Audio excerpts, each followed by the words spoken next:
एक इंसान अपने गुरु के पास गया। कहने लगा, गुरुजी बहुत परेशान हूँ। कहते क्या हुआ? कहते दिवाली आ रही है। कहते दिवाली आ रही है तो खुशी की बात है, त्यौहार आ रहा है। कहते नहीं, बात ये नहीं है। दिवाली आ रही है और मेरे पास इतना पैसा तो है नहीं, और जो मेरा पड़ोसी है वो बहुत पैसे वाला है। हर साल दिवाली पे इतने बम पटाखे उड़ाता है, इतना पैसा खर्च करता है, हज़ारों रुपए के पटाखे चलाता है। मैं देख देख के बहुत परेशान होता हूँ। मेरे पास इतना पैसा है नहीं। तो गुरुजी कहने लगे, एक काम करना। कह जी हुक्म करो। दिवाली वाले दिन कहते हैं तू ना कुर्सी अपनी बाहर लगा लेना, अपने दरवाजे के बाहर बैठ जाना, और जब वो पड़ोसी तेरे पटाखे चलाए तो उन मज़े से बैठ के वो सब देखना है। क्योंकि अक्सर जो पैसे वाले लोग होते हैं, अमीर लोग होते हैं, उनके नौकर ही काम करते हैं। तू ये समझना मेरा नौकर पटाखे चला रहा है, तू मज़े से बैठ के देखना। भाव कहने का क्या है? जब हम संतों महात्माओं के पास जाते हैं हमारी सोच बदलती है, साथ संगत करते हैं हमारी सोच बदलती है, जीने का ढंग बदल जाता है, और जितना है उतने में जीने की कला आ जाती है। हमेशा इंसान ये सोचता है भगवान तूने मुझे क्या दिया, लेकिन जब साथ संगत करते हैं, संतों महात्माओं का संग करते हैं, फिर सोच बदलती है। फिर ये सोच आ जाती है कि भगवान जितना तूने मुझे दिया है उतना कितनों को दिया है।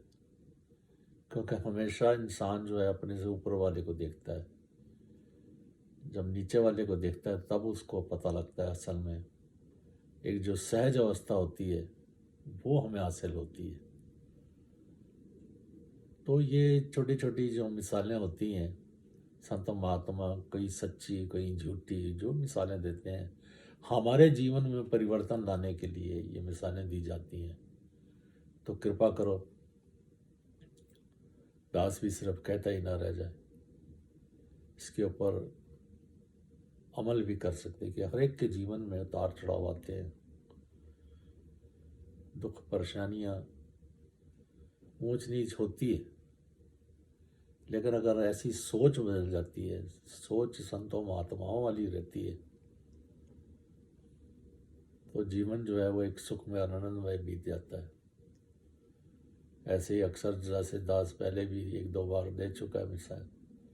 कोई संत महात्मा थे, सड़क बाजार से किसी इंसान से पूछा बेटा टाइम क्या हुआ है। अब वो गुस्से में था, उसने एक डंडा सिर पे दे मारा महात्मा को और कहने लगा 1 बजा है। अब महात्मा थोड़ी देर सोचने के बाद मुस्कुराने लगे।